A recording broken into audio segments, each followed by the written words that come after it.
बिस्मिल्लाहिर्रहमानिर्रहीम। अस्सलाम वालेकुम नाज़रीन, मैं हूं एडवोकेट शाहज़ेब आज़म और आप देख रहे हैं मेरा यूट्यूब चैनल। नाज़रीन, अब जो ज़राए हमारे दावा कर रहे हैं वो क्लियर एक खबर जो सामने आ रही है वो तो ये है कि याहिया अफरीदी साहब बहैसियत चीफ जस्टिस ऑफ पाकिस्तान जो है वो कंटिन्यू नहीं करना चाहते, और वो खुद चाहते हैं कि वो मंसूर अली शाह साहब को जो है वो जो किसी तरह से एक ऐसा रास्ता निकाला जाए कि मंसूर अली शाह बतौर चीफ जस्टिस ऑफ पाकिस्तान तैनात हो जाए, या उनकी जो है वो हकीकी तौर पर बहाली हो जाए।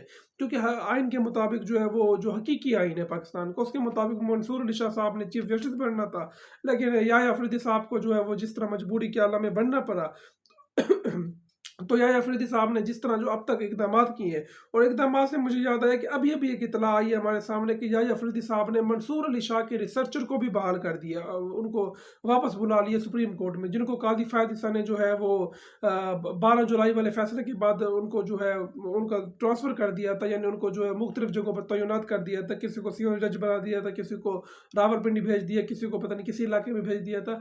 तो उनमें से जो जफ़र अली शाह साहब है उनको वापस बुला लिया गया बहैसियत रिसर्चर के तौर पर, और वो सुप्रीम कोर्ट के रिसर्च सेल में बाकायदा अपनी जिम्मेदारी अदा करेंगे। तो ये तमाम चीज़ें जो है ये साफ ज़ाहिर है कि याहिया अफरीदी साहब जो है वो कोई इंटरेस्ट नहीं ले रहे बहैसियत चीफ जस्टिस। हाँ, वो ये ज़रूर समझते हैं कि उनको अपनी बारी पर चीफ जस्टिस बनना चाहिए, उनकी बारी जो है वो तीसरे नंबर पर आ रही है। सबसे पहले चीफ जस्टिस बनना है मंसूर अली शाह ने, उसके बाद मुनीब अख्तर साहब, उसके बाद जो है वो याहिया अफरीदी साहब चीफ जस्टिस बनेंगे। तो याहिया अफरीदी साहब जो है वो अपनी बारी पर खेलना चाहते हैं, तो वो किसी और की बारी जो है उसको वो नहीं हथियाना चाहते जिस तरह हुकूमत ने कोशिश की है। तो अगर तो याहिया अफरीदी साहब इनकार कर देते तो हुकूमत ने काजी अमीन को बना देना था, और काजी अमीन पहले से तैयार बैठा था। तो याहिया अफरीदी साहब ने बड़ा स्मार्टली मूव किया है, उन्होंने चीफ जस्टिस का ओहदा भी कबूल कर लिया है। अब उनके हाथ में है कि वो 26वीं आईनी तरमीम का वो जायजा भी ले सकते हैं, और इसके बादशाहों को वो कलअदम भी करार दे सकते हैं अगर उन्होंने समझा कि ये आइन के बेसिक स्ट्रक्चर की वायोलेशन में है। तो अभी फिलहाल जो सिंध हाई कोर्ट के जो ऑर्डर हमारे सामने आया तो उसको पढ़ने के बाद तो साफ मालूम है कि हाई कोर्ट काजी के जाने के बाद जो है वो आज़ादाना काम कर रही है, और बाकायदा वो जो है उन्होंने बाकायदा कग्निजेंस ले ली है इतनी सख्त आइनी तरमीम के बावजूद। तो आइनी तरमीम में ये था कि जो सूबाई असम्बलियाँ हैं वो एक करारदाद पेश करेंगी, उसके बाद जो है वो जो सूबाई हाई कोर्ट है उनमें आइनी बेंच बनाए जाएंगे।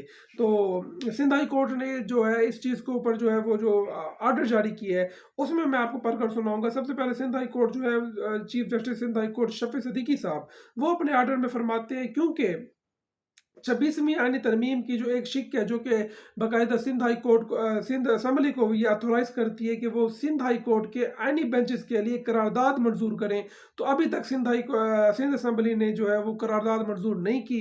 तो इस करारदाद की गैर मौजूदगी में जो सिंध हाई कोर्ट है वो ये समझती है कि जो पुराना तरीक़ाकार है जो आर्टिकल 199 के तहत जो रिट पिटिशन पहले सुनी जाती थी, तो सिंध हाई कोर्ट वही तरीका इस्तेमाल करेगी, यानी ये चीज़ जो है वो बाकी हाई कोर्ट में भी एक प्रेसिडेंट के तौर पर पेश की जाएगी।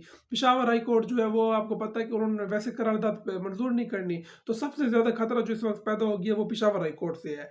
उसके बाद जो है शफी सदीकी साहब फरमाते हैं कि आर्टिकल 239 वो आइनी तरमीम को जो है उसको जांचने के लिए वो लिमिटेशन ज़रूर मुहैया करता है, लेकिन वो बाकायदा ये भी वहाँ पर मौजूद है कि कोई भी आइनी तरमीम फंडामेंटल राइट्स के खिलाफ नहीं होगी, और जो इंडिपेंडेंस ऑफ जुडिशरी जो है वो बाकायदा एक फंडामेंटल राइट्स है, आइन का एक बुनियादी असूल है, बुनियादी साइलेंट फीचर चाहिए। तो इसके खिलाफ जो है वो कोई आइनी तरमीम नहीं हो सकती। तो तो ये चीज़ जो है शफी सदीकी साहब ने अपने ऑर्डर में लिख दी है। तो ये कैटेगोरिकली जो है ये जब अटॉर्नी जनरल को नोटिस होगी है, जब अटॉर्नी जनरल साहब आएंगे तो वो बताएंगे अदालत को कि ये आइनी तरमीम सेपरेशन ऑफ पावर के किस तरह खिलाफ नहीं है।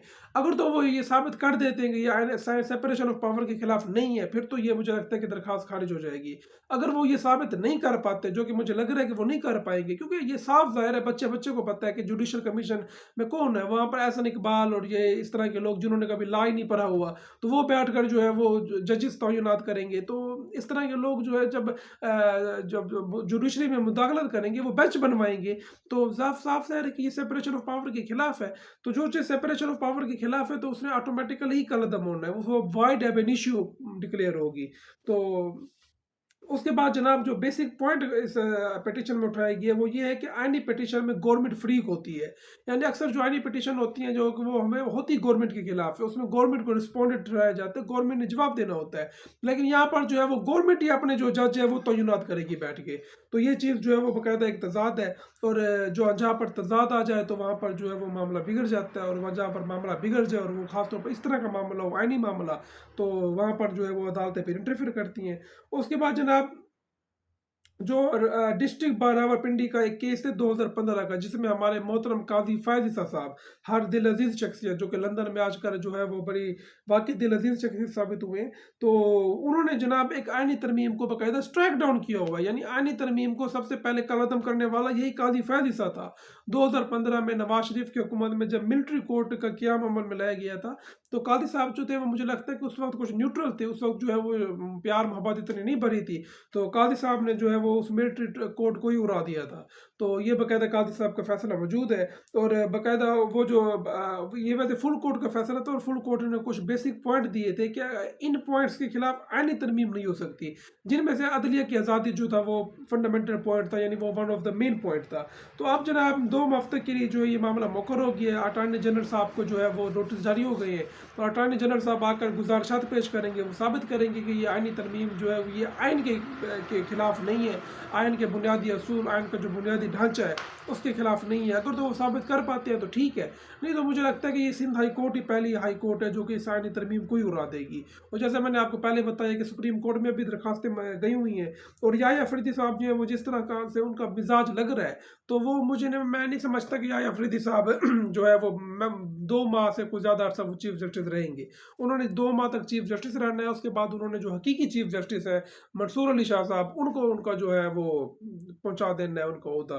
तो बाकी जनाब देखते हैं, आने वाला हफ्ता बड़ा अहम है। आने वाले हफ्ते में हो सकता है कि जो प्रैक्टिस एंड प्रोसीजर के तहत जो कमेटी बनी है उसका कोई इजलास हो, और जो इमरान खान साहब की 8 फरवरी से मुतल्लिक जो पिटीशन है तो उसको भी सुप्रीम कोर्ट हो सकता है टेकअप कर ले। तो मंसूर अली शाह साहब जो है वो इस वक्त जो सुप्रीम कोर्ट जो है बेसिकली वही चला रही है। तो मंसूर अली शाह साहब जो है उनका एक एजेंडा है कि वो बाकायदा आइन की जो है बल्कि एजेंडा तो नहीं कहना चाहिए, एजेंडा तो खैर वो फिर नून लीग वाले एतराज़ करते हैं। मंसूर अली शाह साहब जो है वो ज़रूर चाहेंगे कि जो मुल्क में हकीकी जमहूरियत है वो बहाल हो, और जो पार्टी जो डिज़र्व करती है सीट्स उसको उसकी सीटें मिलनी चाहिए। और वो आपको पता है कि कौन सी पार्टी है। और जो बेसिक खतरा था मंसूर अली शाह साहब से कि उनको रास्ते से हटाने का, वो खतरा जो है वो अभी भी मौजूद है। मंसूर अली शाह साहब जब तक मौजूद है वो खतरा मौजूद रहेगा। और अब तो मंसूर अली शाह साहब ने जो है उन्होंने पूरी तरह से सुप्रीम कोर्ट पर अपना कंट्रोल जो है वो संभाल लिया है। तो देखते हैं जनाब, अगला आने वाला हफ्ता बड़ा अहम है। हो सकता है कि जो आने जो 8 फरवरी से मुतल्लिक इलेक्शन के जो तहरीक इंसाफ की पिटीशन है उसको भी समाअत के लिए मुकर्रर कर लिया जाए। तो नाज़रीन, मुझे मेरी अगली वीडियो तक के लिए इजाज़त दीजिए। अल्लाह हाफ़िज़।